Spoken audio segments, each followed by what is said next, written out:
Sometimes the cruelest truth is learning that the family who raised you never wanted you at all. That's the reality Lyralei discovered when she turned 18, when the mark on her shoulder began to burn like liquid fire, and when the woman she'd called mother finally spoke the words that shattered her world. You were never meant to survive. But this story isn't just about abandonment. It's about a girl born with a curse so powerful that even her own parents couldn't bear to keep her. Yet an alpha king would one day kill thousands just to make her his queen. It's about prophecies that demand sacrifice, about love that transcends fear, and about discovering that sometimes what the world calls a curse is actually the greatest blessing you could ever receive. The village of Thornwick had always whispered about Lyralei Ashcroft, though she'd never understood why until the morning her 18th birthday arrived with blood and revelation. She'd grown up believing she was the unwanted daughter of Mira and Jorik Ashcroft, humble farmers who'd taken her in out of duty to a distant relative. The story never quite made sense. She looked nothing like either of them, her midnight black hair and violet eyes stark against their sandy browns and muddy greens. But Lyralei had learned early not to ask questions that made Mira's hands shake and Jorik's jaw clench. Instead, she'd poured herself into the one thing that brought her peace, her strange ability to sense the emotions of every living creature around her. Plants wilted when she was sad, animals followed her like she was their pack leader, and people either loved her instantly or feared her without knowing why. It's not natural, she'd heard Mira whisper to Jorik countless times. The way she knows things, the way everything bends to her will. Keep your voice down, Jorik would always reply. But his eyes would find Lyralei across the room with something that looked dangerously close to terror. The morning everything changed began like any other. Lyralei woke before dawn to tend the animals, her bare feet silent on the worn wooden floors. But as she reached for her cloak, a searing pain shot through her left shoulder blade, so intense she collapsed to her knees with a strangled cry. When she managed to twist around and look, she saw it, a mark she'd never noticed before, now glowing with silver light. It looked like a crescent moon wrapped in thorns, and it pulsed with each beat of her heart. "No," came Mira's voice from the doorway, sharp with panic. "Not yet. She's not supposed to manifest yet." "What's happening to me?" Lyralei gasped, the pain spreading through her veins like molten metal. But instead of comfort, instead of the motherly concern she desperately needed, Mira stepped backward. "Jorik," she called, her voice breaking. "It's time. The mark is awakening." Jorik appeared within moments, took one look at Lyralei writhing on the floor, and something in his face crumbled. 18 years, he whispered. "We had 18 years. "What are you talking about?" Lyralei struggled to stand, but the pain drove her back down. "Please, I don't understand." Mira's hands trembled as she pressed them to her mouth.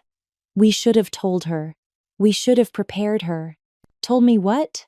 The words came out as a snarl, and Lyralei felt something wild and powerful stirring in her chest. The air around her began to shimmer with heat. "You're not ours," Jorik said finally, the words falling like stones into still water. "You never were. Your real parents left you on our doorstep with nothing but a letter and a warning." The world tilted. "What warning?" "That you were cursed," Mira whispered. "That you would bring either salvation or destruction to the wolf packs. That whoever raised you would have to give you up when the mark appeared, or watch their entire bloodline burn." Lyralei stared at them. These people who had fed her and housed her and never once made her feel truly wanted. "You've known my whole life that I was cursed, and you said nothing?" "We hoped it wouldn't manifest," Jorik said desperately. "Some bloodline curses skip generations. You thought maybe you could keep your unwanted burden quiet and controllable," Lyralei finished, and her voice carried a power that made the windows rattle. "How long have you been counting down the days until you could be rid of me?"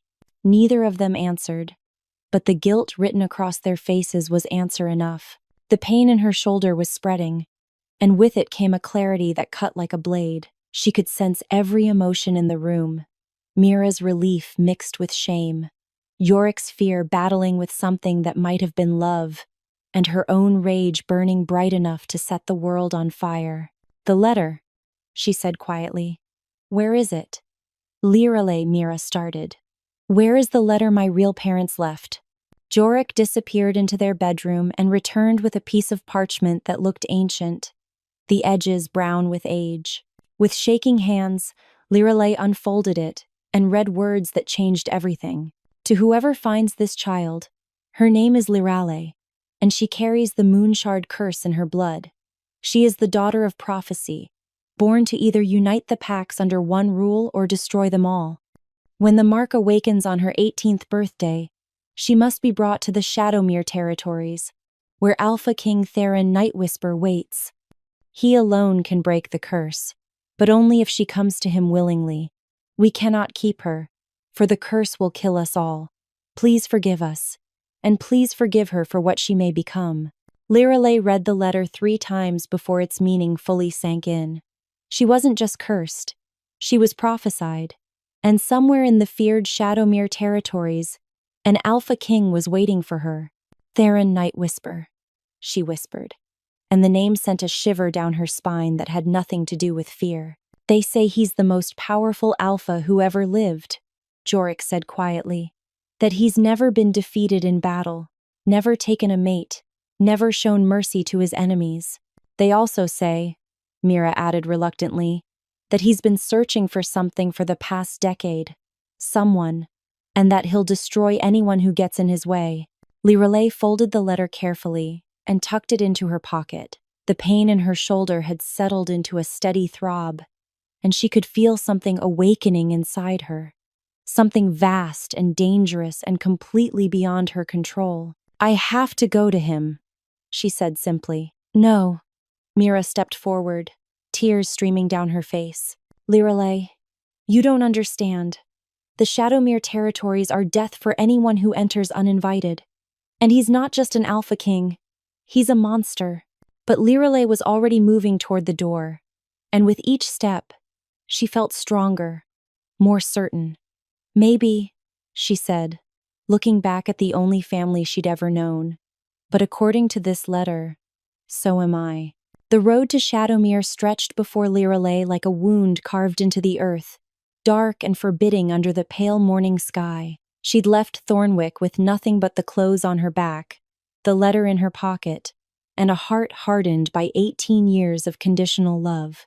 The curse mark on her shoulder had stopped burning, but she could feel it there like a brand, pulsing with each heartbeat. Animals emerged from the forest to watch her pass.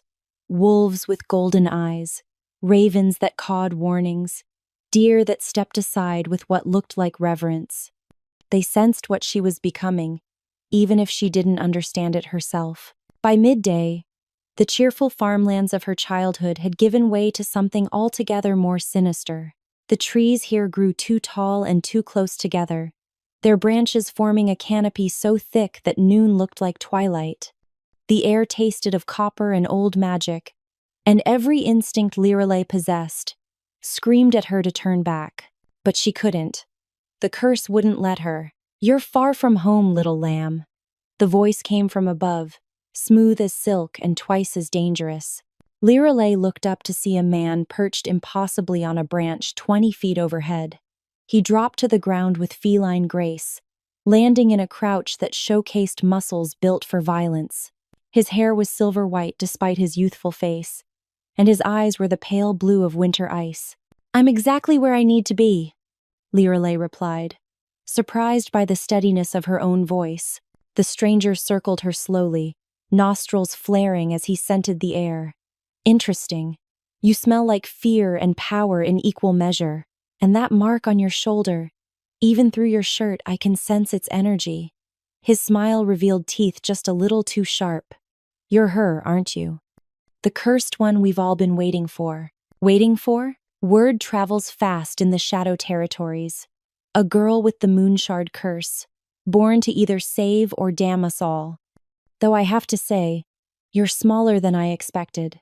He stopped directly in front of her, close enough that she could see the predator lurking behind his human facade. "I'm Kale Ironmaw, beta of the Crimson Fang Pack. And you, little curse-bearer, are trespassing. The name sent a chill through her. She'd heard stories of the Crimson Fang Pack, wolves so vicious they made other predators seem tame. I'm traveling to see Alpha King Theron Nightwhisper, she said, lifting her chin. By right of prophecy. Kale threw back his head and laughed, a sound like breaking glass. The prophecy? Oh, this is rich. You actually believe that old legend? It's not a legend if I'm standing here with the mark burning on my shoulder. Fair point. His expression sobered. But here's the thing about prophecies, little lamb. They never specify whether the prophesied one will survive long enough to fulfill them. The threat hung in the air between them, and Lyralei felt something wild and dangerous unfurling in her chest. The trees around them began to sway despite the absence of wind, and she could hear the whispers of every living thing within a mile radius. You're afraid of me, she said quietly. And it wasn't a question. Kale's smile faltered.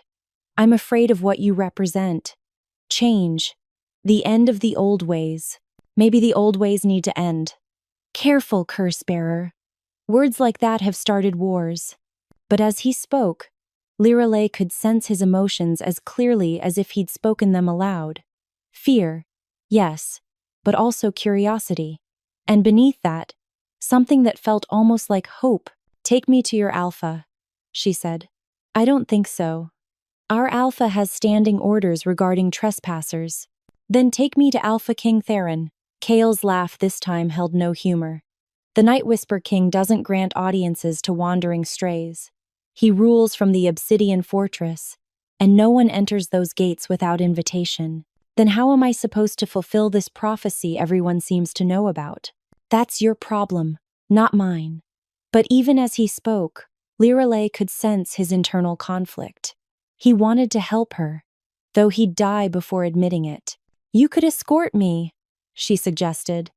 Ensure I don't cause trouble in your territory. I could kill you here and save everyone the trouble. The words should have terrified her, but instead, Lyralei felt a strange calm descend. You could try. The air between them crackled with tension. Kale's eyes began to glow with an inner light, and she could see his human form wavering at the edges, ready to shift into something altogether more dangerous. But then a new voice cut through the forest, deep and commanding and utterly without fear. Stand down, Kale. Both Lyralei and Kale spun toward the sound. From the shadows between the trees stepped a man who could only be an alpha. He was massive, easily 6.5 feet tall, with shoulders that could bear the weight of the world. His hair was dark as midnight, his skin bronzed from years under the sun, and his eyes, gods, his eyes were like molten gold, ancient and knowing, and completely without mercy. But it wasn't Alpha King Theron Nightwhisper. This man's power felt different, wilder, like a storm barely contained within human skin. Alpha Darius Stormclaw, Kale said, dropping to one knee immediately. I found her on the southern border. She claims to be traveling to the Obsidian Fortress. Alpha Darius Stormclaw studied Lyralei with those impossible golden eyes, and she felt exposed, as if he could see straight through to her soul. The curse-bearer, he said finally. I can smell the magic on you. Ancient and dangerous. Are you going to try to stop me too? Lyralei asked, proud that her voice didn't shake. A smile played at the corner of his mouth. Stop you? Child, I've been waiting 18 years for you to arrive. He gestured toward the deeper forest. Come. My pack will escort you to the Obsidian Fortress. Though I should warn you, Theron Nightwhisper is not known for his hospitality. Kate, why are you helping me? Because, Darius said, already turning to lead the way. The prophecy doesn't just speak of your role in our future. It speaks of mine as well. And unlike my cautious beta here, I'm curious to see how this story ends. As they walked deeper into the shadow territories, Lyralei couldn't shake the feeling that she was walking toward either her salvation or her doom. The curse mark on her shoulder had begun to pulse in rhythm with her heartbeat, and with each step closer to the Obsidian Fortress, she could feel something awakening inside her that was far more dangerous than any wolf. Behind them, Kale followed in brooding silence, his conflicted emotions a constant whisper in the back of her mind. Ahead of them, Alpha Darius moved with the confidence of a man who feared nothing, not even prophecies that might destroy the world. And somewhere beyond the dark horizon, Alpha King Theron Nightwhisper waited in his fortress of black stone, unaware that his destiny was walking toward him on bare feet and shaking legs, carrying enough power to reshape their world forever. The obsidian fortress rose from the mountainside like a dark jewel, its black walls seeming to absorb the late afternoon light rather than reflect it. Lyralei had never seen anything so beautiful or so terrifying. Spires twisted toward the sky like frozen screams, and the gates, massive things carved with symbols that hurt to look at directly, stood closed against the world. Second thoughts? Alpha Darius asked, noticing how she'd stopped walking. Too late for those, Lyralei replied, though her hands trembled as she spoke. The curse mark on her shoulder had been growing more painful with each mile they'd traveled, and now it felt like liquid fire spreading through her veins. Kale moved up beside them, his expression grim. The sentries have been watching us for the past hour. They know we're here. As if summoned by his words, figures appeared on the fortress walls. Even from a distance, Lyralei could see they weren't entirely human. Their movements were too fluid, too predatory. These were wolves who'd learned to wear human skin as a disguise, but hadn't quite mastered the art of hiding their true nature. "State your business," came a voice from the gates, amplified by some kind of magic that made it echo off the mountain walls. Alpha Darius stepped forward. "Darius Stormclaw, Alpha of the Northern Reach Pack, requests audience with King Theron. I bring the curse bearer, as foretold." Silence stretched for long moments. Then, with a grinding sound like the earth itself splitting open, the gates began to move. "The king will see the girl," the voice announced. "Alone." "Absolutely not," Darius growled, his protective instincts flaring. "She goes in under my protection or not at all." "Then not at all," came the cool reply. Lyralei placed a hand on Darius's arm, surprised by the corded muscle she found there. Through her touch, she could sense his emotions, genuine concern for her safety, frustrated protectiveness, and beneath it all, a bone-deep fear of what might happen if she entered that fortress alone. "I have to do this," she said quietly.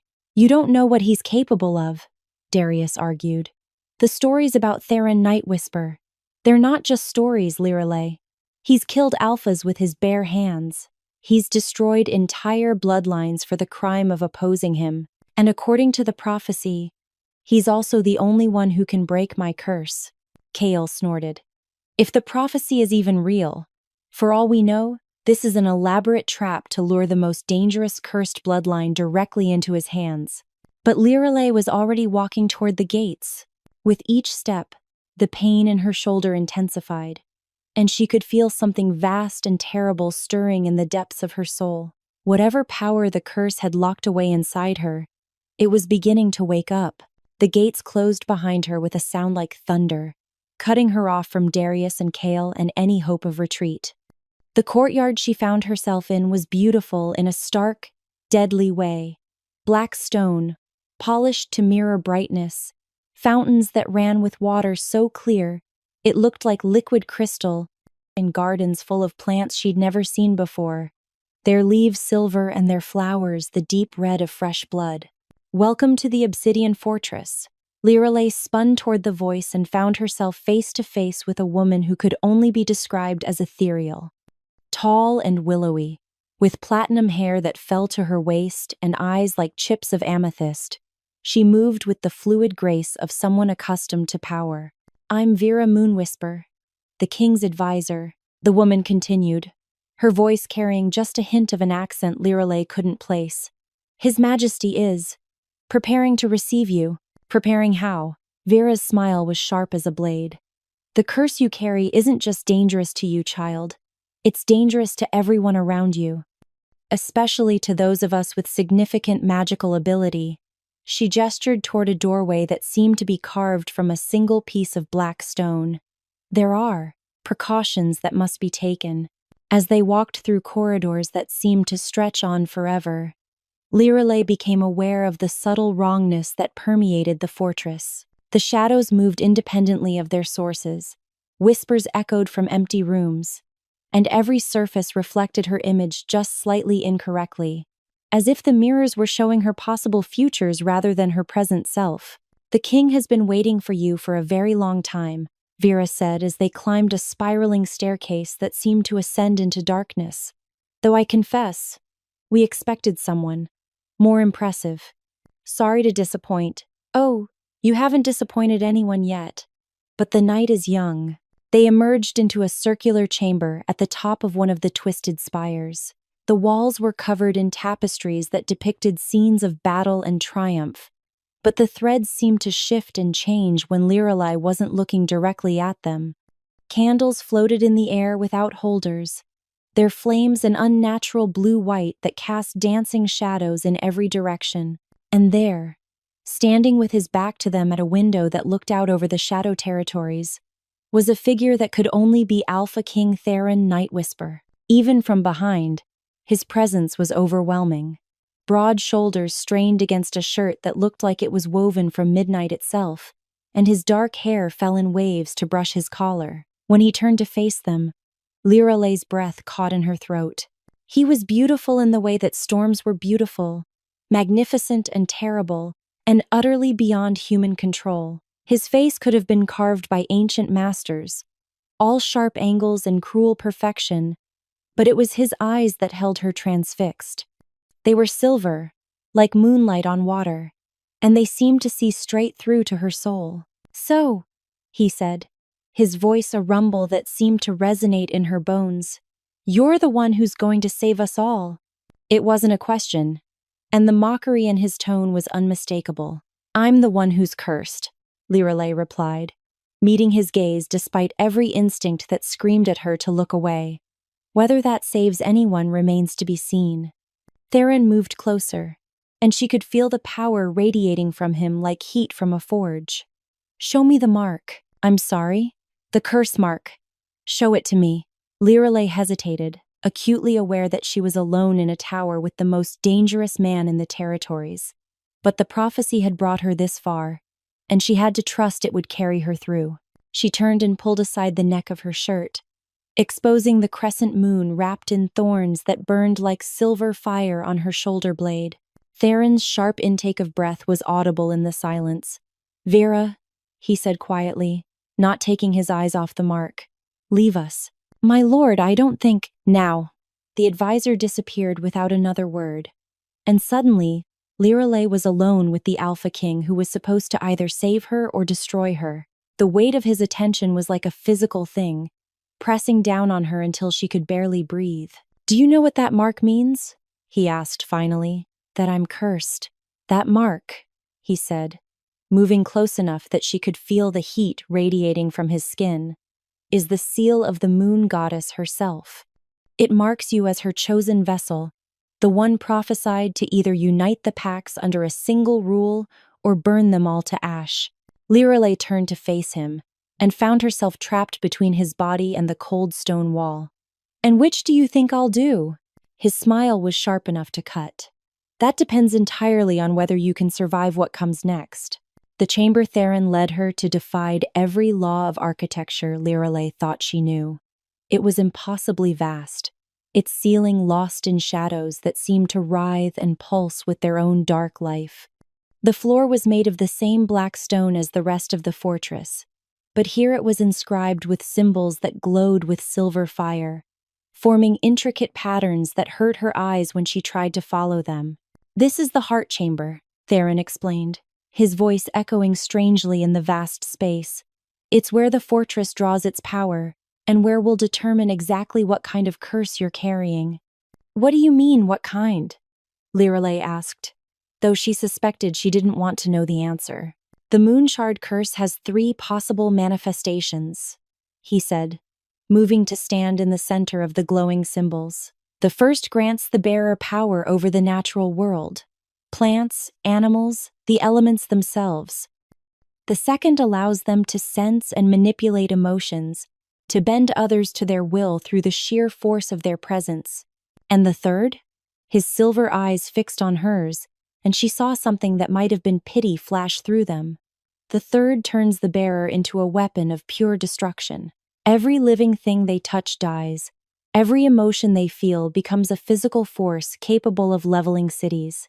Those who manifest the third aspect of the curse don't live long. Either they destroy themselves, or someone destroys them first. Lyralei's mouth went dry. How do you know which one I am? We test you. He gestured to the symbols on the floor. Step into the center circle. Every survival instinct she possessed screamed at her to refuse, but she could feel the curse mark on her shoulder pulsing in rhythm with the glowing symbols. Whatever power was locked inside her, it wanted to be free. She stepped into the circle. The moment her feet crossed the boundary, the world exploded into sensation. Power rushed through her like a river breaking through a dam, and she could suddenly sense every living thing within miles. The wolves guarding the fortress, their emotions a complex tapestry of loyalty and fear. The trees clinging to the mountainside, their ancient patience and slow wisdom, even the smallest insects, their simple drives and basic needs. But it wasn't just sensing them. She could feel her own emotions reaching out like invisible hands, touching their minds, influencing their thoughts. The realization terrified her. Second manifestation, Theron said, and there was something like relief in his voice. You're an empath with the power to influence emotions. Dangerous, but not apocalyptic. I can feel everything, Lyralei gasped, overwhelmed by the flood of sensations. Every creature for miles around. Their fear, their hunger, their broke off as a wave of predatory satisfaction washed over her, and she realized it was coming from Theron himself. You're enjoying this, she accused, turning to face him. His smile was sharp as winter. I'm enjoying the confirmation that you're not going to accidentally destroy my kingdom the moment you lose control of your temper.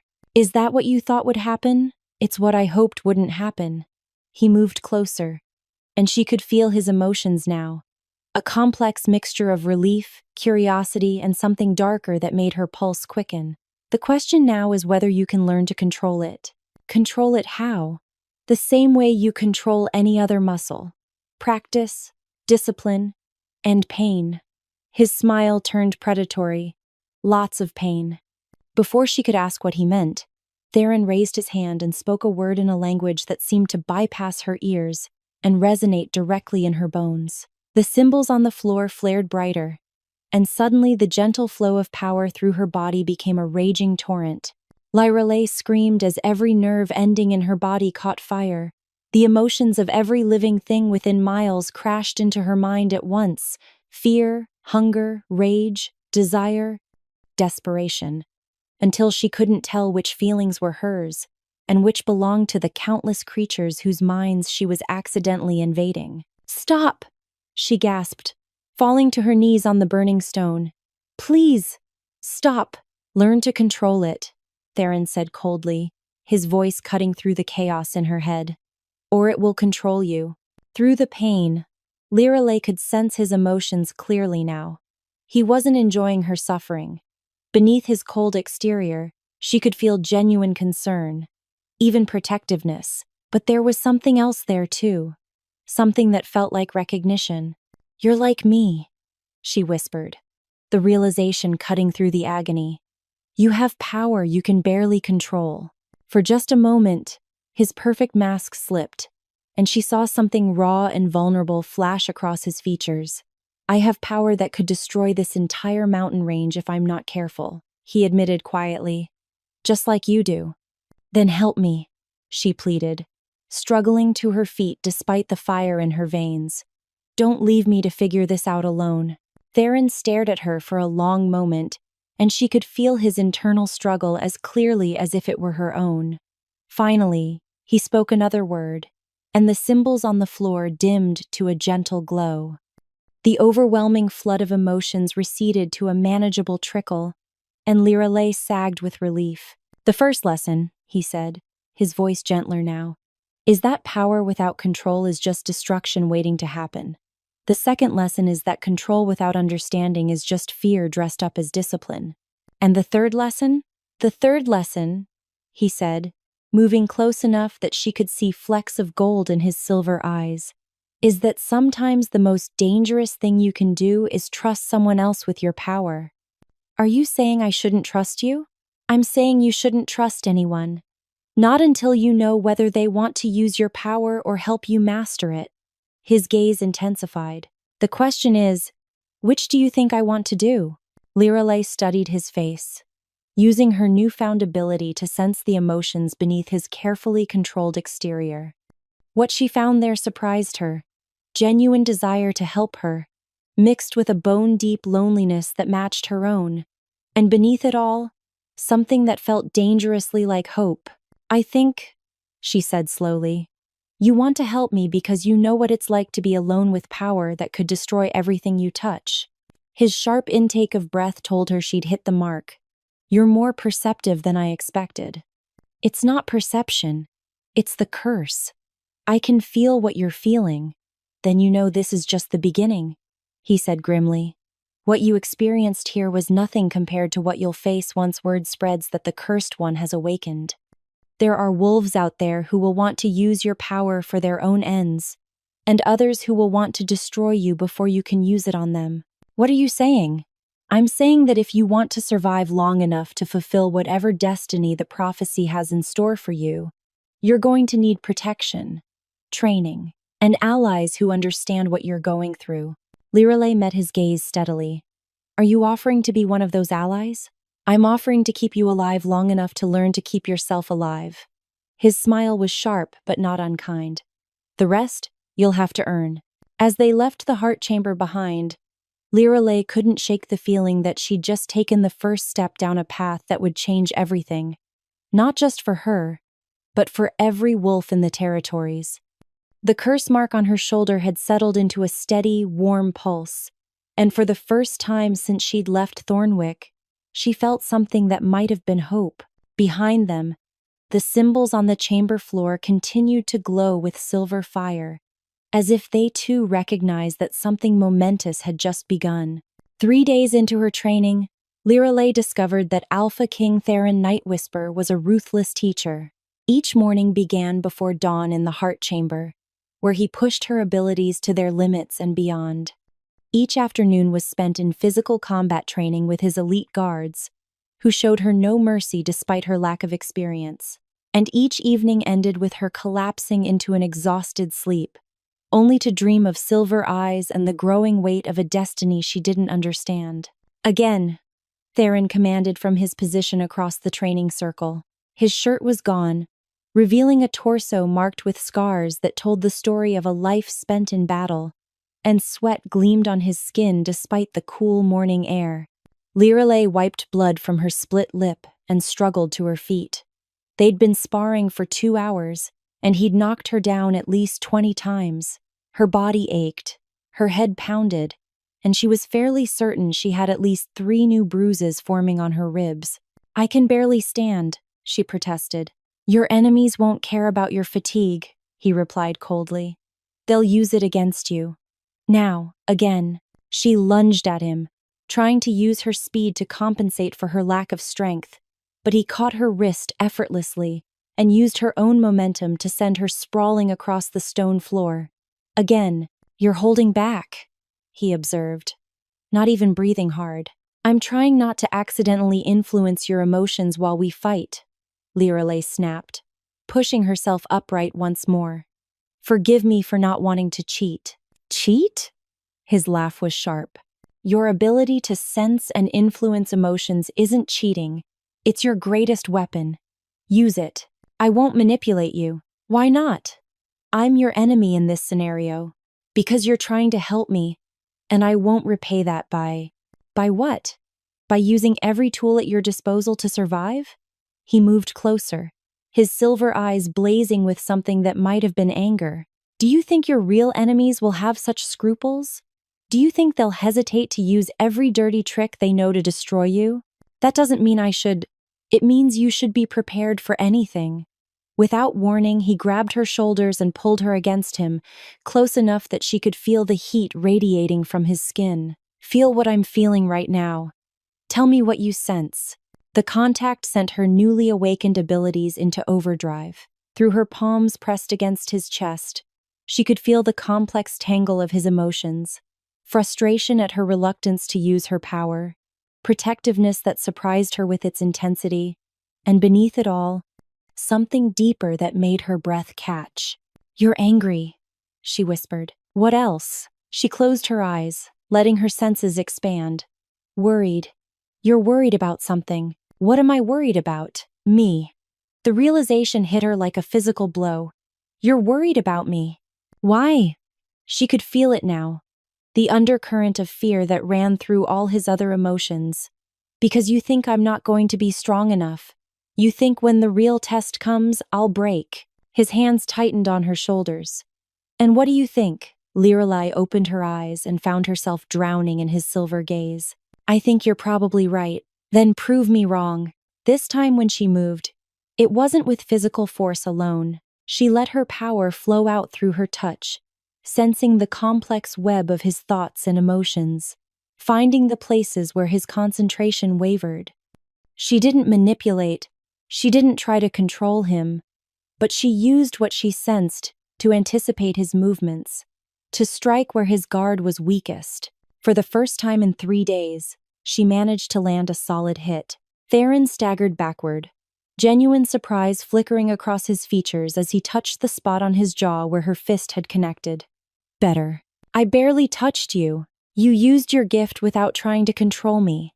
That's progress." He straightened, rolling his shoulders to loosen the tension. "But it's not enough. Not yet." "What do you mean?" Instead of answering, he walked to the edge of the training circle and nodded to someone Lyralei couldn't see. A moment later, the chamber doors opened, and 3 figures entered that made her blood run cold. They were wolves, but not like any she'd ever encountered. Their human forms were too tall, too angular, with eyes that reflected light like an animal's and teeth filed to points. They moved with a fluid grace that spoke of barely contained violence, and when they smiled, it looked more like a snarl. "Rogue wolves," Theron explained, his voice matter-of-fact. "Exiled from their packs for crimes too heinous to forgive. They've agreed to help with your training in exchange for consideration." "What kind of consideration?" "The kind that involves them getting to leave here alive if they don't kill you." Lyralei's mouth went dry. "You're joking." "I never joke about training." He moved to stand beside the rogues, and the contrast was striking. Where they radiated chaotic violence, he was controlled power personified. "These 3 have been hired by my enemies before. They know every dirty trick, every underhanded tactic that might be used against you. If you can survive them, you can survive anything. And if I can't, then the prophecy was wrong about you." His smile was sharp as winter. "But I don't think it was." The largest of the rogues, a man with scars covering half his face, stepped forward. "The little curse-bearer," he sneered. "I was expecting someone more impressive." "Careful, Vex," Theron warned quietly. "She's more dangerous than she looks." "Is she now?" The scarred rogue's grin widened. "We'll see about that." What followed was unlike any fight Lyralei had ever experienced. These weren't controlled sparring matches with rules and boundaries. These were 3 predators trying to kill her while she tried desperately to stay alive.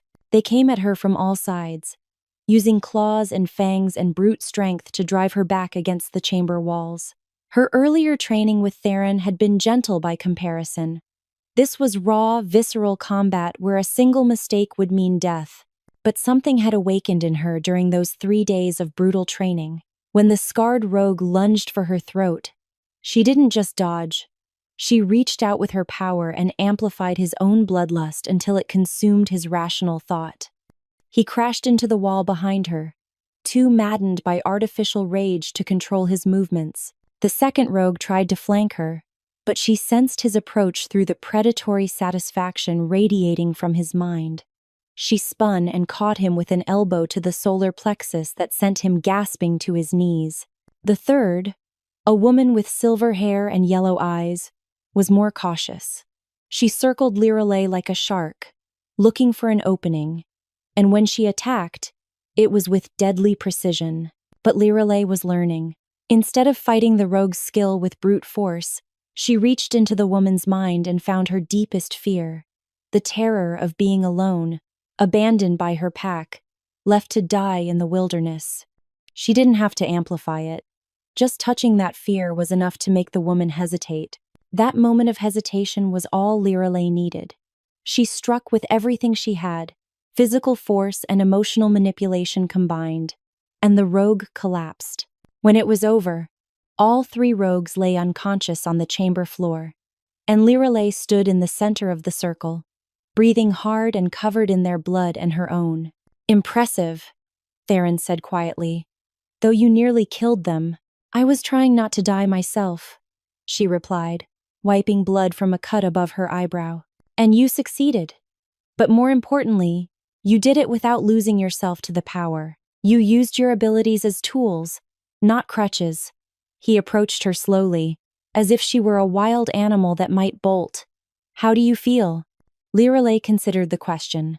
Her body ached, her clothes were torn, and she was fairly certain she'd never be able to look at raw meat the same way again. But beneath the pain and exhaustion, she felt something else, a sense of completion, as if some missing piece of herself had finally clicked into place. "Dangerous," she said finally. "I feel dangerous." Theron's smile was sharp and proud. "Good. Because tomorrow, we start the real training." 2 weeks after her first real combat trial, Lyralei discovered that living in the Obsidian Fortress was like existing inside a beautiful, deadly puzzle. Every corridor held secrets. Every room had hidden purposes. And every person she encountered seemed to be weighing whether she was an asset or a threat. But it was the nights that had begun to unravel her carefully constructed emotional defenses.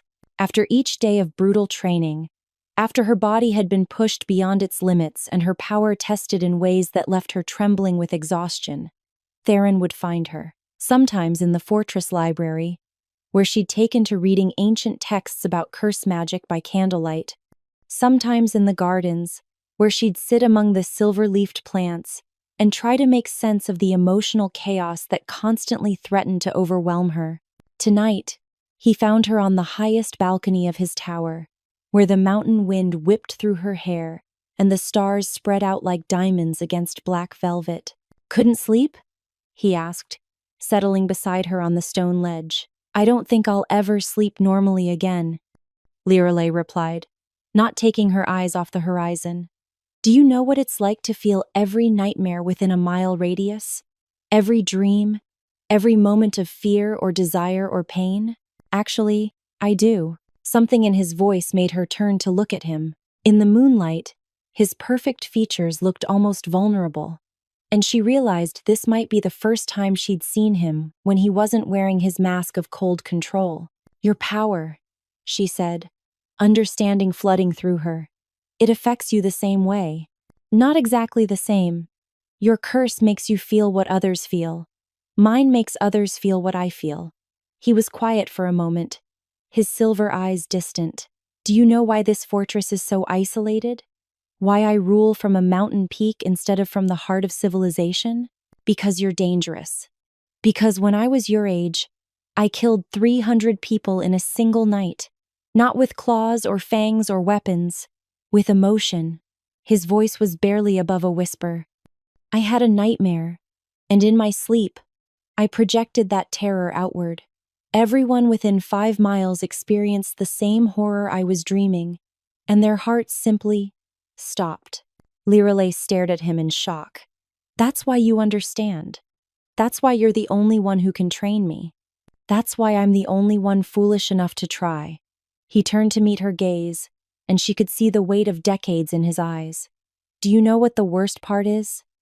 Not the guilt, though that's always there. Not the fear in everyone's eyes when they look at me, though that never gets easier.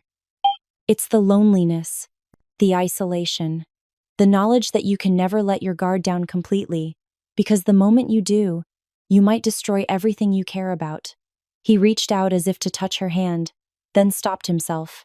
"That's what awaits you, Lyralei. That's what it means to carry a curse like ours. Unless I learn to control it. Control is an illusion. What you can learn is discipline, awareness, how to channel the power instead of letting it run wild through you." His smile was sad. "But control? True control? That's something neither of us will ever have." They sat in comfortable silence for a while, two people who understood what it meant to carry power that could destroy the world. Finally, Lyralei spoke. "Show me," she said quietly. "Show you what?" "What you just told me about. Let me feel what you feel, so I understand what I'm becoming." Theron went very still. "That's not a good idea." "Why not?" "I can handle it." "No, you can't." His voice carried absolute certainty. "What I feel, what I've felt every day for the past 15 years, would break your mind in minutes. Try me." "Lyralei, I'm tired of being protected from the truth," she said fiercely. "I'm tired of people deciding what I can and can't handle.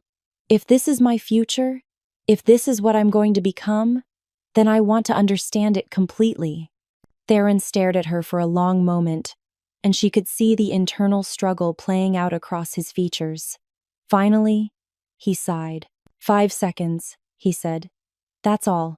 And if you tell me to stop, I stop immediately." "Agreed. Give me your hand." Lyralei placed her palm in his, and the moment their skin touched, his emotional barriers dropped completely. The loneliness hit her first, not just solitude, but the crushing knowledge that he could never be truly close to another person without risking their destruction. It was followed by guilt so profound it felt like drowning. The weight of every life his power had claimed, every person who had died because he'd lost control for just a moment. Then came the fear, not of death or pain, but of himself, of what he might do if he ever stopped fighting to contain the darkness inside him. But beneath it all, threading through the pain and isolation like a silver ribbon, was something else entirely. Hope, fragile, desperate hope that maybe, just maybe, he wouldn't have to face this burden alone anymore. "Stop!" she gasped, and immediately the connection was severed. Theron pulled his hand back as if it had been burned. "I told you that you care about me," she interrupted, her voice shaky but determined. "That's what you're most afraid of. Not that you'll lose control and hurt someone, that you'll lose control and hurt me." His sharp intake of breath was answer enough. "Theron," she said softly, using his name for the first time since they'd met. "I'm not going anywhere. You don't understand what you're saying. I understand that you've spent 15 years thinking you were a monster, when really you're just a man trying to carry a burden that's too heavy for anyone to bear alone." She leaned closer, close enough to see the flecks of gold in his silver eyes. "I understand that for the first time in your life, you've found someone who might be able to help you carry it. And what if I hurt you? What if you don't?"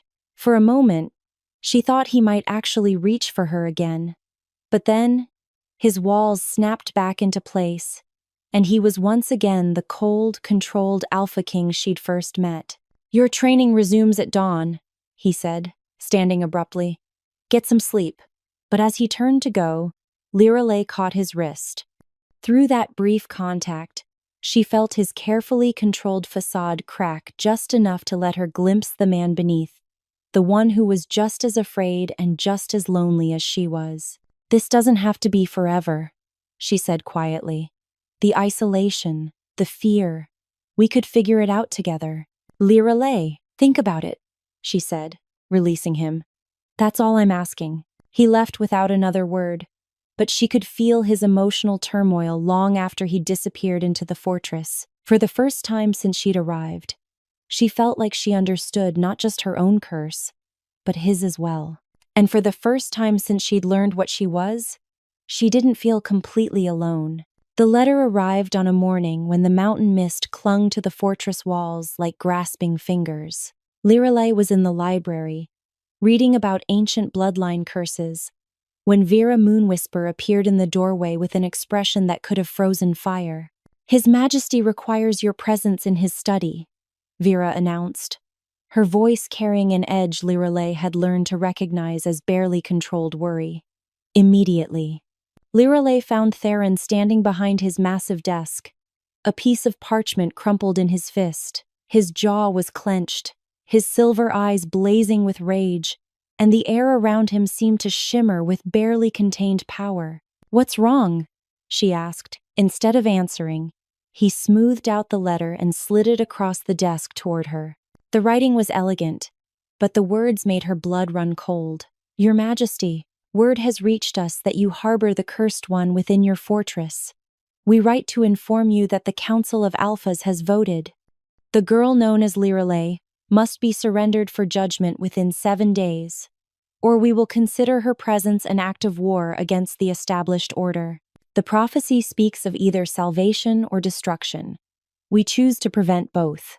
Alpha Cassius Bloodmere, speaker for the council. "How did they find out?" Lyralei whispered. "Someone talked." Theron's voice was deadly quiet. "Someone in my own fortress betrayed your presence here." "What does this mean? What will they do to me?" The Council of Alphas represents the old guard, traditionalists who see change as a threat to their power. "If they get their hands on you—" He didn't finish the sentence, but he didn't need to. "They'll kill me. They'll try to strip your power first. There are ways to drain cursed magic from a bloodline, but they're rarely survived by the bearer." His knuckles were white where he gripped the edge of his desk. "I won't let that happen. You can't fight the entire council. They represent dozens of packs, thousands of wolves. Then we'll find another way." He moved around the desk to stand before her, his presence as overwhelming as ever. "But first, we need to accelerate your training. If they're coming in 7 days, you need to be ready."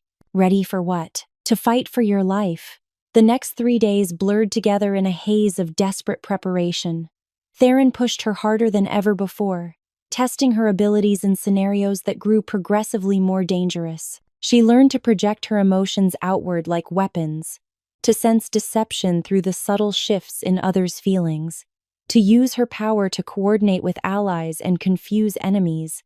But it was the nights that changed everything. Unable to sleep, Lyralei would find herself drawn to Theron's private chambers, where she discovered he spent his evenings reading reports and planning defenses against an enemy that outnumbered them 10 to 1.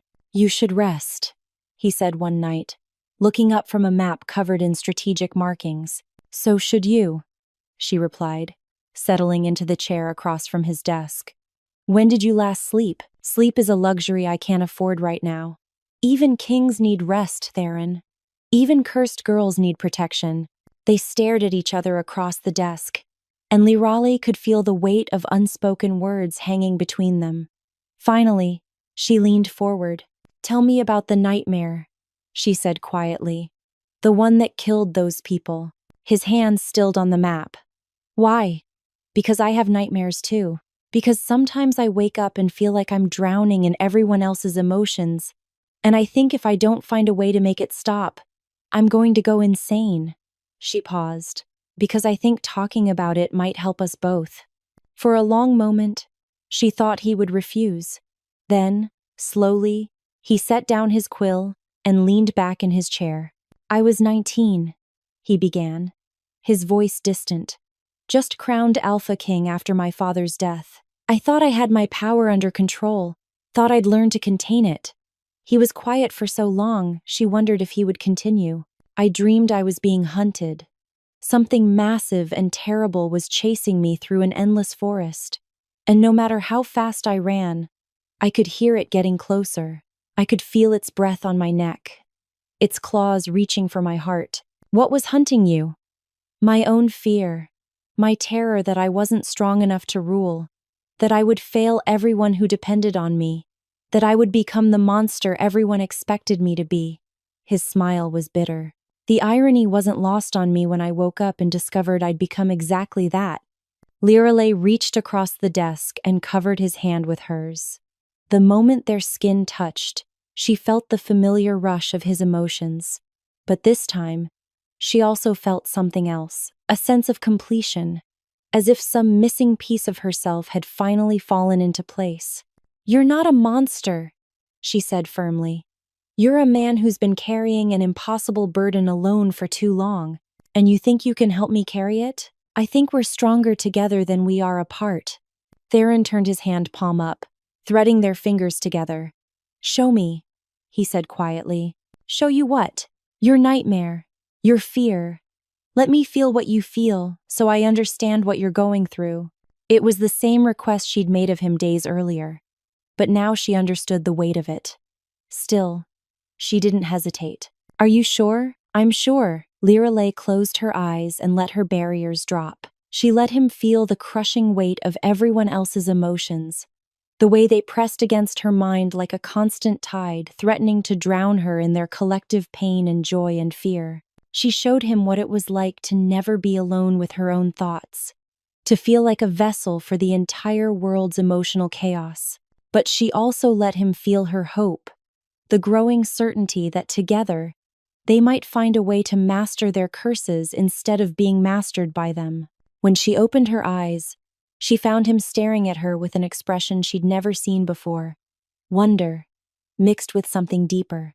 "I've never met anyone who could understand," he said quietly. "Neither have I." They sat there in the lamplight, hands clasped, sharing the weight of their respective burdens in a way that made them both feel less alone than either had in years. "Lyralei," Theron said finally, his voice rough with emotion. "Yes? Whatever happens when the council arrives, I want you to know, meeting you, training you, watching you grow into your power. It's been the greatest privilege of my life. Don't talk like we're going to lose. I'm talking like a man who's finally found something worth fighting for, no matter the odds." Before she could respond, he lifted their joined hands and pressed his lips to her knuckles, a gesture so gentle and reverent it made her heart race. "3 more days," he said when he pulled away. 3 more days to prepare for whatever's coming. "And after that? After that, we face it together." For the first time since the letter had arrived, Lyralei felt something that might have been hope. Whatever the council brought to their gates, she and Theron would meet it side by side. And maybe, just maybe, they would both survive to see what came next. The council's army appeared on the horizon like a storm cloud, dark and threatening against the pale morning sky. From the highest tower of the obsidian fortress, Lyralei watched as hundreds of wolves in both human and shifted form spread across the valley below. Their coordinated movements, speaking of military precision and deadly intent. "Impressive," Theron said quietly, joining her at the window. His armor gleamed like liquid shadow, and the sword at his hip hummed with contained power. "Cassius certainly didn't come to negotiate." "How many?" Lyralei asked, though she suspected she didn't want to know the answer. 800, maybe more. Representatives from every major pack in the territories. His smile was sharp as winter. "They're taking no chances with you. Thanks for watching." "With us," she corrected, and felt his surprise through their growing emotional connection. "Lyralei, don't." She turned to face him, noting how his perfect features seemed carved from marble in the morning light. "Don't you dare suggest I run or hide while you face them alone. We're in this together. You don't understand what they'll do to you if... I understand that 6 weeks ago, I was a broken girl who believed she was worthless. Now I'm someone who can stand beside the most powerful alpha in the territories as an equal." She reached for his hand, feeling the familiar spark when their skin touched. "That transformation happened because you saw something in me that no one else did. Don't insult that gift by asking me to abandon you now." Theron stared at her for a long moment, and she could feel the war raging within him, his protective instincts battling against his growing respect for her strength. "If we do this," he said finally, "if we face them together, there's no going back. Win or lose, everything changes after today." "I know. And you're certain? No doubts? No regrets?" In answer, Lyralei rose up on her toes and kissed him. It was meant to be a simple gesture of reassurance, but the moment their lips touched, something electric passed between them. She could feel his carefully controlled emotions breaking free, desire, protectiveness, and something deeper that made her pulse quicken. When they broke apart, both were breathing hard. "No regrets," she whispered against his lips. A commotion in the courtyard below drew their attention. The massive gates of the fortress were opening, and a small party emerged under a flag of parley. At their head rode a man who could only be Alpha Cassius Bloodmere, tall and imposing, with iron gray hair and eyes like chips of flint. "He's here to offer terms," Theron observed, though his tone suggested he placed little value on whatever those terms might be. "What kind of terms?" "The kind where I surrender you in exchange for them not reducing my fortress to rubble." "And if you refuse?" "Then we find out how well 800 years of defensive preparations hold up against 800 very angry wolves." They made their way down to the fortress's main hall, where Theron's own advisors and guards were already assembled. Vera Moonwhisper stood near the throne, her usual serene expression replaced by barely controlled tension. Kael Ironmaw was there too, along with Alpha Darius and several other pack leaders who had sworn allegiance to Theron over the years. "Your Majesty," Vera said as they approached. "Alpha Cassius waits in the courtyard. He's brought a sizable escort." "I'm sure he has. How many of his honor guard made it inside my walls?" 20. All armed, all radiating enough hostility to make the stones themselves nervous. Theron nodded grimly. "And our people?" "Positioned as discussed. If this goes badly, we'll be ready. See that you are." He turned to Lyralei, his silver eyes intense. "Last chance to change your mind. I could have you taken to the deepest vaults of the fortress, hidden away until this is over, and spend the rest of my life wondering what happened? Wondering if you died because I was too cowardly to stand beside you?" She shook her head firmly. "We face this together, or not at all." The great doors opened with a sound like thunder, and Alpha Cassius Bloodmere strode into the hall as if he owned it. He was followed by his escort, 20 wolves who looked like they'd been carved from stone and trained for war from birth. Their eyes swept the chamber, cataloging threats and defensive positions with professional efficiency. "Theron," Cassius said, his voice carrying easily through the vast space. "You look well." "Cassius. I'd say the same, but you look like a man who's come to start a war." "I've come to prevent one. Surrender the cursed girl, and this ends peacefully." "And if I refuse?" Cassius smiled, but there was no warmth in it. "Then we take her by force, and your fortress becomes a tomb." "Those are interesting terms," Theron replied, moving to stand directly in front of his throne rather than sitting in it. The gesture was subtle but significant. He was presenting himself as a warrior, not a king hiding behind symbols of authority. "But I'm afraid I'll have to decline." "Because you think you can win?" Cassius laughed, a sound like breaking glass. 800 against your what? 50? Those are poor odds, even for the legendary Theron Nightwhisper. "You're right. Those are terrible odds." Theron's smile was sharp as winter. "For you." "Meaning?" "Meaning you've made a fundamental error in your calculations." Theron gestured toward Lyralei, who stepped forward to stand beside him. "You've assumed I'd be fighting alone." Cassius's eyes fixed on her for the first time, and Lyralei felt the full weight of his attention like a physical blow. This was a man accustomed to being feared, to having others submit to his will through force of presence alone. But 6 weeks of training with Theron had taught her how to stand in the presence of power without flinching.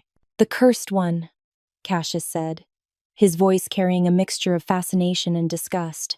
"I expected someone more impressive." "Careful, Cassius," Theron warned quietly. "Appearances can be deceiving." "Can they? Well then, let's see what the girl is truly capable of."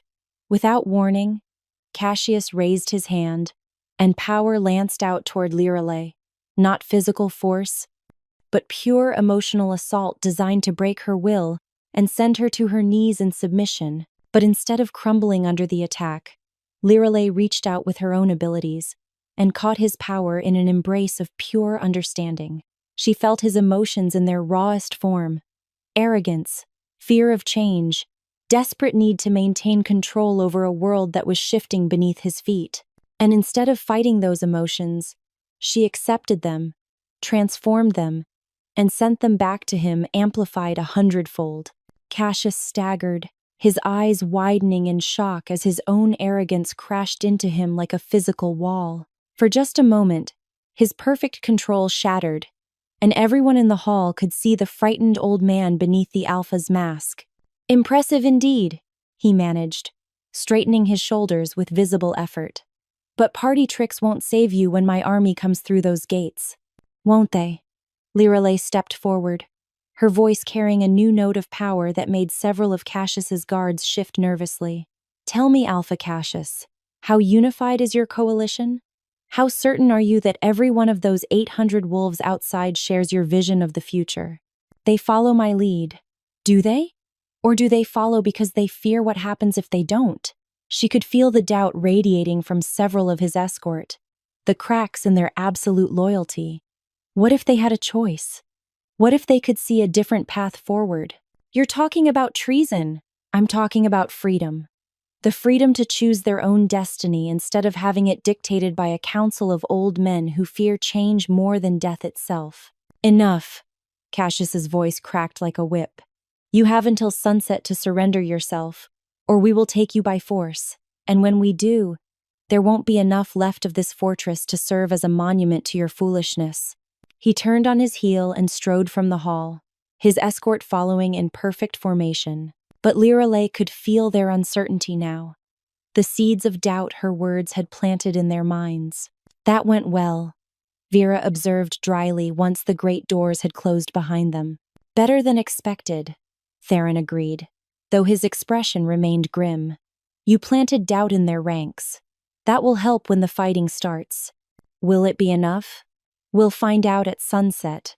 He turned to face his assembled allies. "You heard the terms. Anyone who wishes to leave before this begins has my permission to go. I won't hold it against you."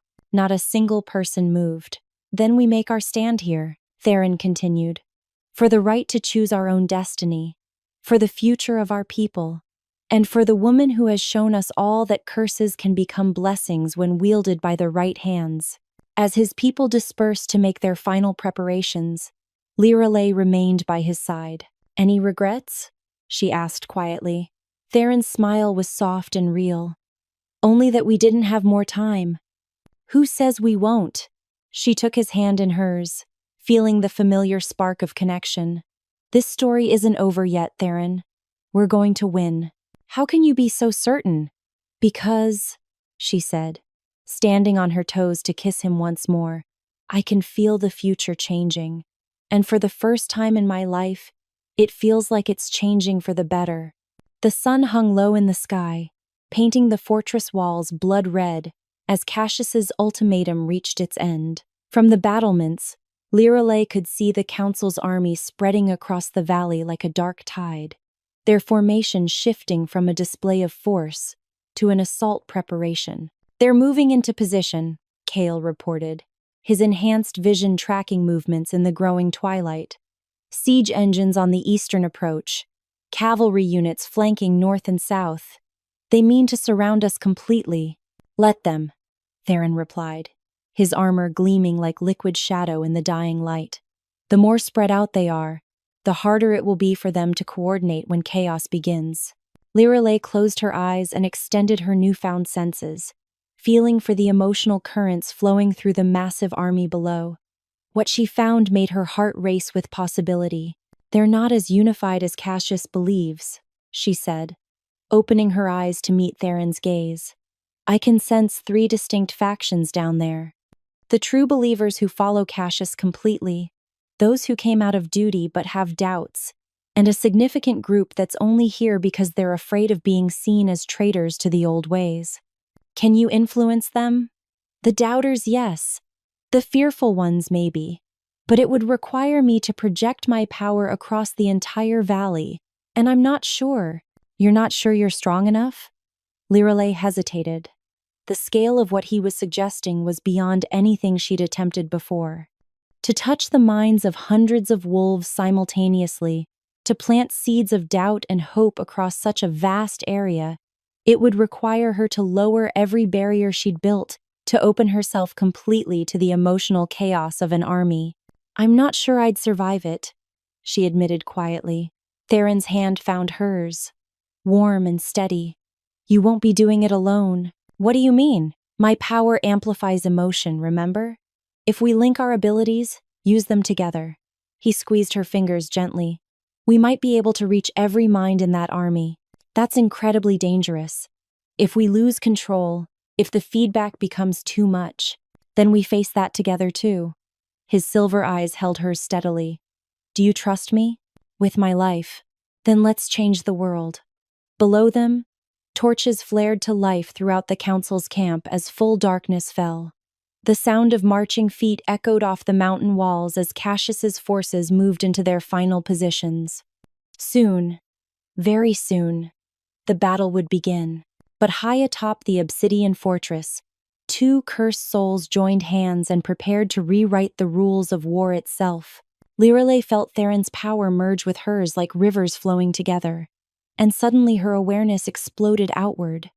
Instead of sensing just the fortress and its immediate surroundings, she could feel every heartbeat in the valley below, every spark of fear and determination and doubt that flickered through the minds of Cassius's army. Now, Theron whispered, his voice strained with the effort of containing so much raw power. Together, they reached out across the darkness and began to speak directly to the hearts of their enemies. Why are you here? The question flowed through the minds of every wolf in the valley, carried not by voice but by pure emotion. What are you really fighting for? Some minds slammed shut against the intrusion, protected by years of mental discipline and absolute loyalty to the old ways. But others, hundreds of others, opened like flowers to the dawn. You're here because you were told the Cursed One would destroy everything you hold dear. But what if she could save it instead? What if the prophecy doesn't speak of destruction but transformation? Doubt bloomed like wildfire through the ranks. Soldiers who had marched with absolute certainty began to question, to wonder, to imagine a different future than the one Cassius had painted for them. Look around you. Look at the wolves beside you. Are they your enemies? Are they the ones you should be fighting? Or are you all victims of the same fear, the same resistance to change that has kept you divided for centuries? The emotional feedback was overwhelming. Hundreds of individual voices cried out in Lyralei's mind. Confusion, hope, anger, recognition. She could feel herself beginning to fracture under the strain, her consciousness spreading too thin across too many connections. But then Theron's power wrapped around hers like protective armor, holding her together when she would have shattered into 1,000 pieces. The choice is yours, they projected together, their combined will reaching even the most heavily shielded minds.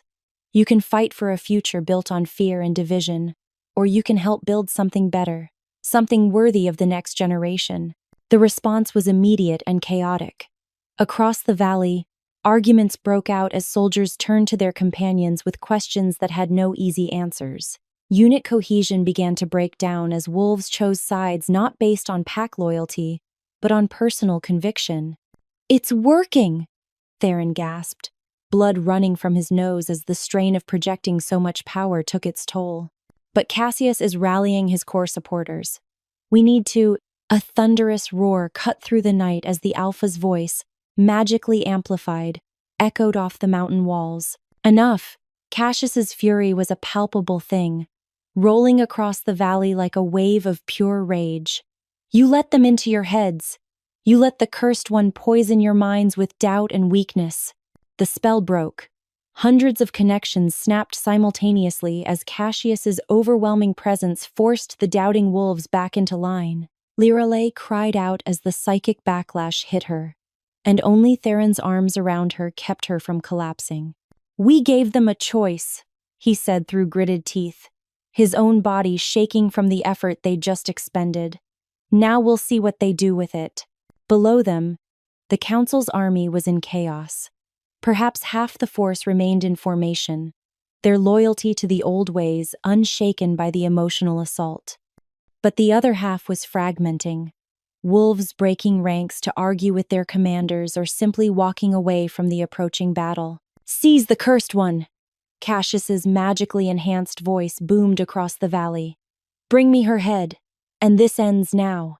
The remaining loyal forces surged forward, their battle cries echoing off the fortress walls. But they were no longer 800 strong.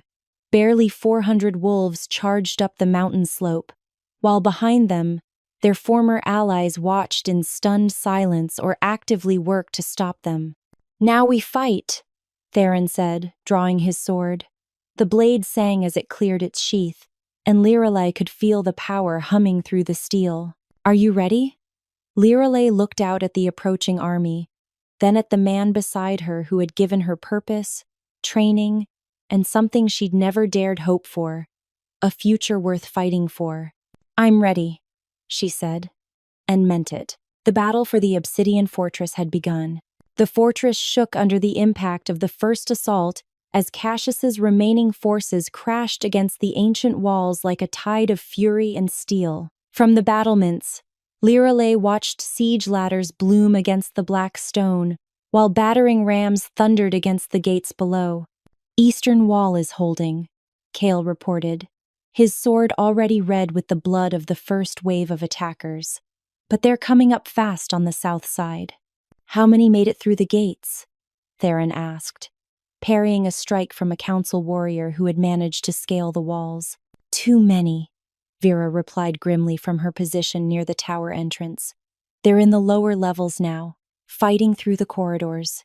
The battle was chaos incarnate, steel clashing against steel, the roars of shifted wolves mixing with human war cries. And through it all, the overwhelming crush of emotions from hundreds of combatants pressed against Lyralei's consciousness like a physical weight. I can help, she said, reaching for the power that thrummed in her veins. I can turn their rage against them, make them too angry to fight effectively. Don't, Theron warned, spinning to block another attacker. Save your strength. Cassius isn't here yet, and when he arrives, his words were cut off as an explosion rocked the fortress, sending chunks of black stone raining down into the courtyard. Through the breach came a figure that made even the battling wolves pause in recognition and fear. Alpha Cassius Bloodmere had abandoned all pretense of civilized warfare. His human form was gone, replaced by something that was more monster than wolf. 9 feet of muscle and fury, with fangs like daggers and eyes that burned with inner fire. This wasn't just his shifted form. This was something deeper, older, more primal. Where is she? He roared, his voice carrying easily over the din of battle. Where is the cursed one who dares corrupt my soldiers? Here, Lyralei called out, stepping to the edge of the battlement despite Theron's grab for her arm. I'm right here. Cassius's burning gaze fixed on her, and she felt the full weight of his hatred like a physical blow. You think you can hide behind stone walls and loyal dogs? You think your curse makes you untouchable? I think it makes me dangerous enough that you brought an army to face one girl, she replied, surprised by how steady her voice sounded. That says more about your fear than my power. Fear? Cassius threw back his massive head and laughed, a sound like breaking bones. I feel no fear, child, only disgust. You are a corruption, a poison in the bloodline of our people, and like all poisons, you must be purged. He launched himself upward with impossible strength, his claws finding purchase in the fortress walls as he climbed toward her with deadly purpose. Around them, the battle seemed to slow as wolves on both sides turned to watch the confrontation that would decide everything. Lyralei, get back, Theron ordered, moving to intercept the climbing Alpha. No, she said firmly. This is what we trained for. This is why I'm here. She could feel Cassius's emotions now as he climbed. Not just hatred and disgust, but genuine terror. He was afraid of what she represented, afraid that the old ways he'd spent his life defending were already dead, and he was just too stubborn to admit it. When he reached the battlements, the confrontation was everything she'd expected, and nothing she was prepared for. Up close, his transformed state was even more terrifying. He radiated power like heat from a forge, and his very presence seemed to warp the air around him. Last chance, little curse, he growled, his voice distorted by his monstrous form. Kneel. Submit to judgment. and I'll make your death quick. Counter offer, Lyralei replied, drawing on every lesson Theron had taught her. You kneel, submit to the future, and I'll let you live to see it. Cassius's response was a roar that shattered windows throughout the fortress. He lunged at her with claws extended, moving faster than anything his size had a right to move. But Lyralei was ready. Instead of dodging physically, she reached out with her power and grabbed hold of his emotions. The fear, the rage, the desperate need to maintain control, and turned them back on him amplified 1,000-fold. Cassius stumbled, his attack going wide as his own terror crashed into his mind like a physical wall. For just a moment, his monstrous form wavered, revealing glimpses of the frightened old man beneath. Impossible, he snarled, shaking his head to clear the mental fog. Your curse can't affect me. I'm protected by blood magic older than— Your blood magic protects you from mental manipulation, Lyralei agreed, circling him slowly. But it doesn't protect you from feeling your own emotions. And right now, you're absolutely terrified. I fear nothing. You fear everything. You fear change. You fear losing control. You fear discovering that you've spent your entire life fighting for something that was already lost. She could see her words hitting home, each truth landing like a physical blow. Most of all, you fear that I'm right, that the prophecy isn't about destruction at all, but about transformation. Enough! Cassius lunged again, but this time Theron intercepted him, his sword meeting the Alpha's claws in a shower of sparks. The two titans fought with savage intensity. Theron's supernatural speed and skill against Cassius's brute strength and primal fury. Steel rang against claw, and both combatants bled from wounds that would have felled lesser beings. But even as they battled, Lyralei could feel something changing in the fortress around them. The emotions of every person present were shifting, evolving, as her confrontation with Cassius laid bare the truth they'd all been avoiding. The old ways were dying. The question now was, what would replace them? You cannot stop what's coming, she called out, her voice carrying to every corner of the battlements. The prophecy was never about one person destroying or saving the world. It was about giving people the power to choose their own destiny. Several of Cassius's remaining soldiers hesitated, their weapons lowering as doubt crept in. The emotional tide was turning, and everyone could feel it. Seeing his support crumbling, Cassius roared in fury and unleashed a blast of raw power that sent Theron flying backward to crash against the tower wall. The Alpha King hit the stone with bone-crushing force and slid to the ground, his sword clattering away across the battlements. Theron! Lyralei started toward him, but Cassius blocked her path. Now you die, the monstrous Alpha snarled, raising his claws for the killing blow. But as his strike descended, something extraordinary happened. The doubt and hope Lyralei had planted in the minds of the Council's soldiers finally bloomed into action. Dozens of wolves, both those who had come to attack the fortress and those defending it, surged forward as one. They didn't fight each other. They fought together, united in their determination to stop Cassius from destroying the future they were all beginning to glimpse. Stand down! One of the council soldiers shouted, his sword pressed to Cassius's throat. This ends now. You dare? Cassius roared, but his voice carried more shock than rage. You dare betray your own Alpha? We're not betraying you, another soldier replied, and Lyralei could feel the certainty flowing from his mind. We're saving you from yourself. Cassius looked around at the circle of weapons pointed at him. Weapons held by wolves who had followed him into battle but now refused to follow him into atrocity. For the first time since the confrontation began, his monstrous form began to shift back toward human. This isn't over, he said finally, his voice raw with defeat and something that might have been relief. The council will never accept her.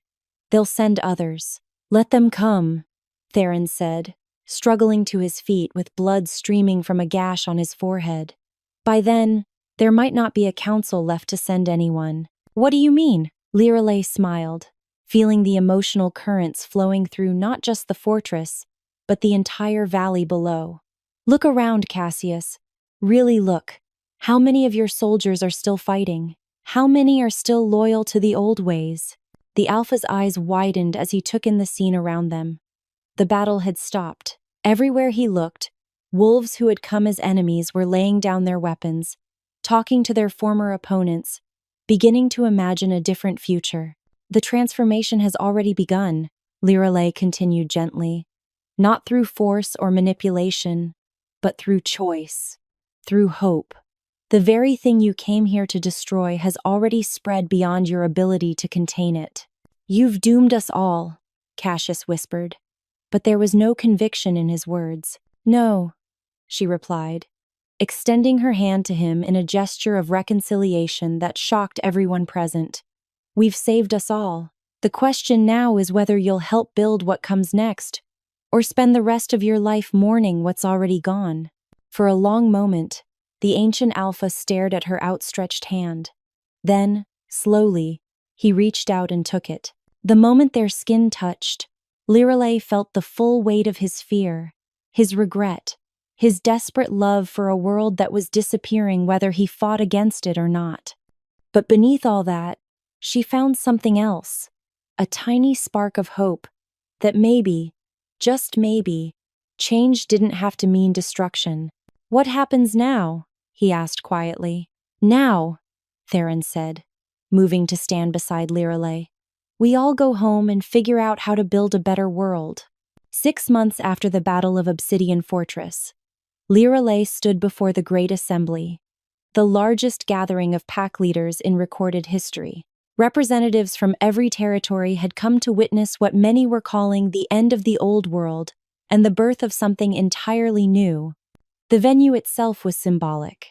Instead of meeting in one of the traditional Alpha strongholds, they had gathered in the neutral grounds, a vast meadow that belonged to no single pack, where ancient laws required all grievances to be set aside in favor of discussion and compromise. The question before us today, Theron announced, his voice carrying easily across the assembled thousands, is not whether change will come. Change is already here. The question is whether we will guide that transformation or be destroyed by it. Murmurs rippled through the crowd.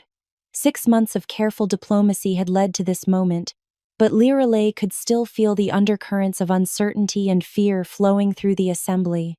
Many of these wolves had spent their entire lives believing that power came from dominance, that strength meant never showing weakness or doubt. The Moonshard prophecy spoke of one who would either unite the packs or destroy them. Alpha Darius called out from his position near the front of the gathering. We've seen her power demonstrated. The question now is what she intends to do with it. All eyes turned to Lyralei, and she felt the familiar weight of destiny settling on her shoulders. But this time, it didn't feel like a burden. It felt like purpose. I intend, she said, stepping forward so her voice could reach every corner of the assembly, to give it away. The silence that followed was deafening. I don't understand, said Alpha Helena Swiftcurrent, one of the more progressive pack leaders who had been among the first to support the new order. Give it away to whom? To all of you, Lyralei replied. The curse that marks me as different, the power that everyone fears. It was never meant to be hoarded by one person. It's meant to be shared, to help everyone develop their own connection to the natural world, and to each other. That's impossible, Cassius interjected. Since the battle, he had become an unlikely ally, his defeat having taught him the futility of fighting inevitable change. The Moonshard Curse is bound to your bloodline. It can't be transferred. Not transferred, Lyralei agreed. Taught. What I've learned in the past months is that my curse isn't unique. It's just the most concentrated version of something we all possess. The ability to sense emotions, to influence the natural world, to connect with each other on a deeper level. I can teach others to develop those same abilities. To what end?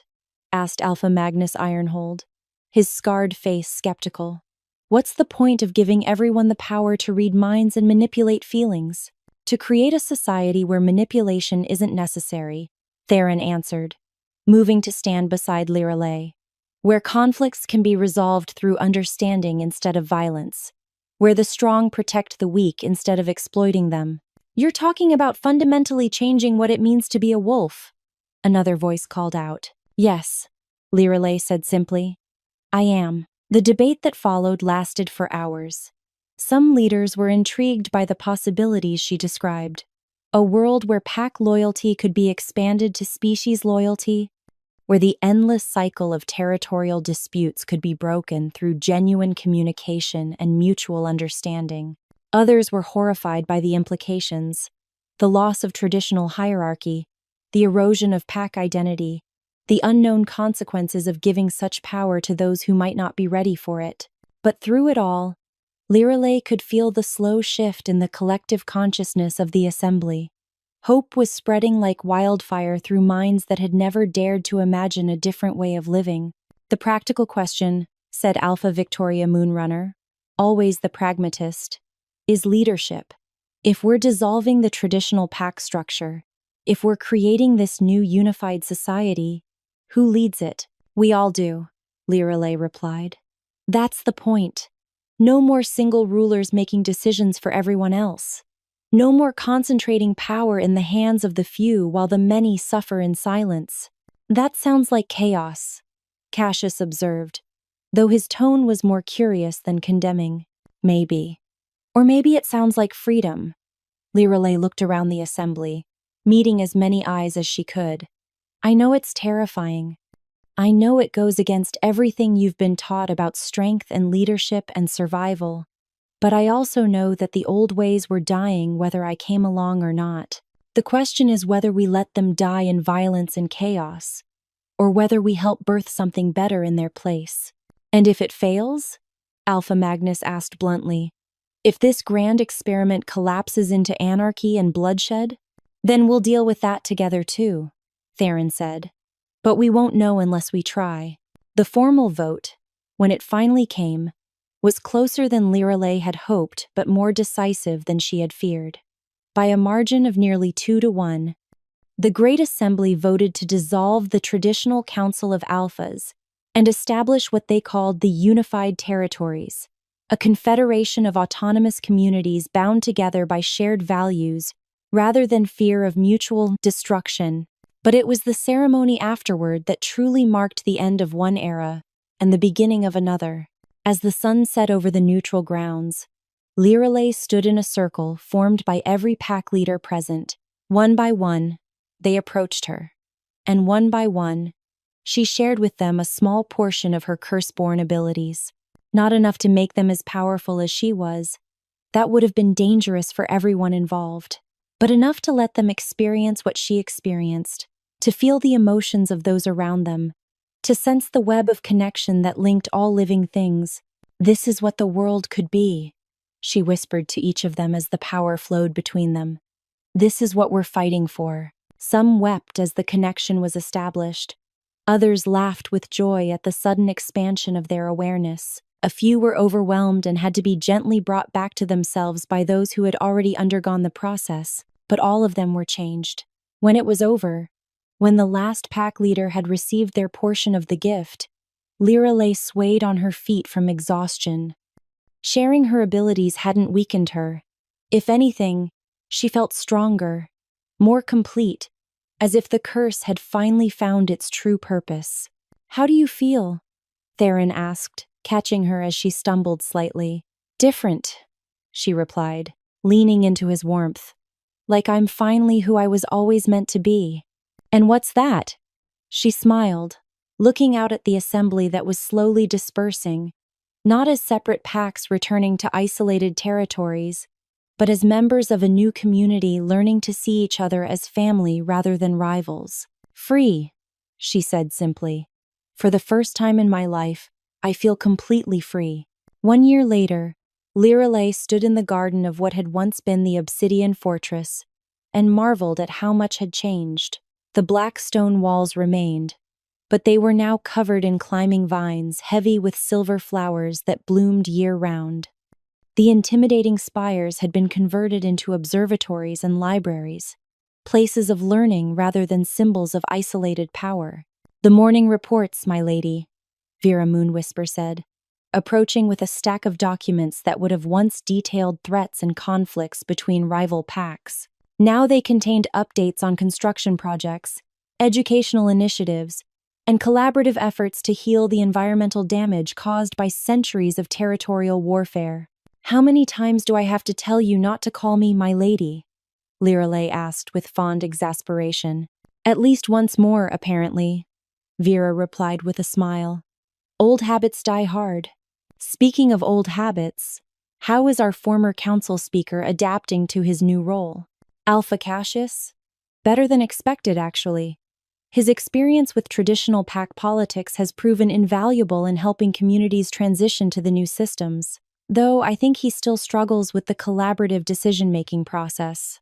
Lyralei nodded, not surprised. The transformation she had initiated wasn't complete, might never be complete. Changing the fundamental structure of society was the work of generations, not seasons. But the foundation was solid, and more importantly, it was growing stronger every day. Any word from the Eastern Territories? 3 more communities have requested integration into the unified territories. They've heard about our success with conflict resolution and resource sharing, and they want to learn our methods. And the resistance movements? Vera's expression sobered slightly. Still active in the far northern regions, Alpha Grimjaw continues to insist that the old ways were better, and he's gathered a following of those who feel displaced by the changes. But their numbers are dwindling. It's hard to argue against prosperity and peace when you're living in isolation and scarcity. A warm presence behind her made Lyralei smile before she even turned around.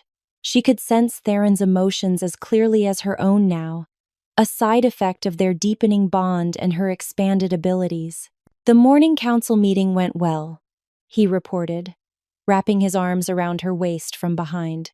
"The water rights dispute between the Silverbrook and Thornbark communities has been resolved. Turns out it was just a misunderstanding about seasonal usage patterns." "Resolved how?" "Joint management of the resource with shared maintenance responsibilities.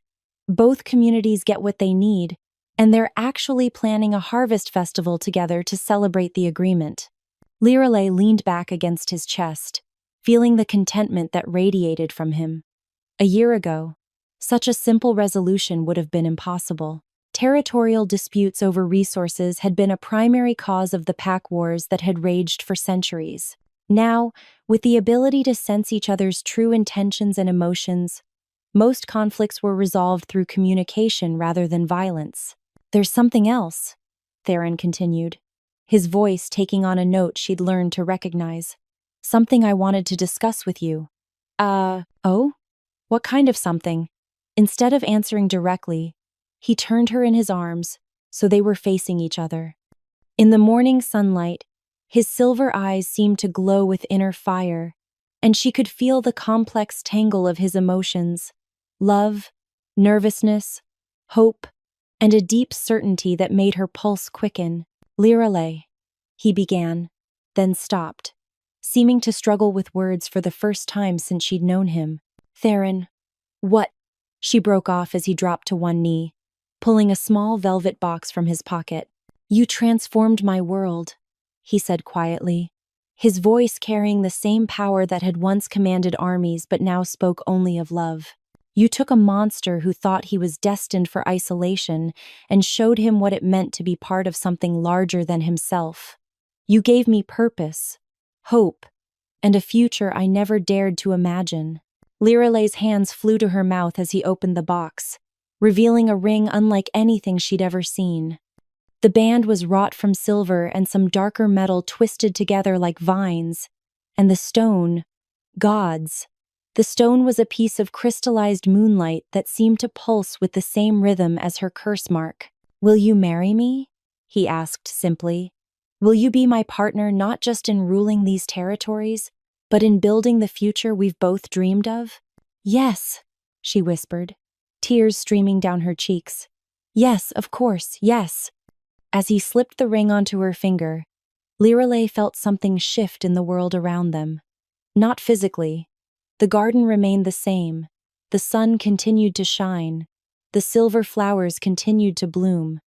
But emotionally, spiritually, Something clicked into place that had been missing before. Through their connection, she could sense his joy, his relief, his overwhelming love. But more than that, she could sense the rightness of the moment, the feeling that this was exactly what was supposed to happen, exactly what the prophecy had been building toward all along. "I love you," she said as he stood and gathered her in his arms. "I love you too," he replied, kissing her with a passion that sent sparks through her entire being. "My queen, my partner, my curse breaker, curse maker," she corrected with a smile against his lips. "Remember? I gave the curse away. To everyone. Best decision you ever made." "Second best," she said, reaching up to cup his face in her hands. "The best was trusting you when you asked me to step into that testing circle all those months ago. Have I mentioned lately that you're brilliant? Only every day. But I don't mind hearing it again." They were interrupted by a commotion from the courtyard below. Not the sound of conflict, but of celebration. Looking down, they could see that word of their engagement had already begun to spread through the fortress. People were emerging from buildings, flowers were being gathered, and someone had started playing music. "I think they approve," Theron observed with amusement. "I think they're ready for a party," Lyralei replied. "And after everything we've all been through, we deserve one."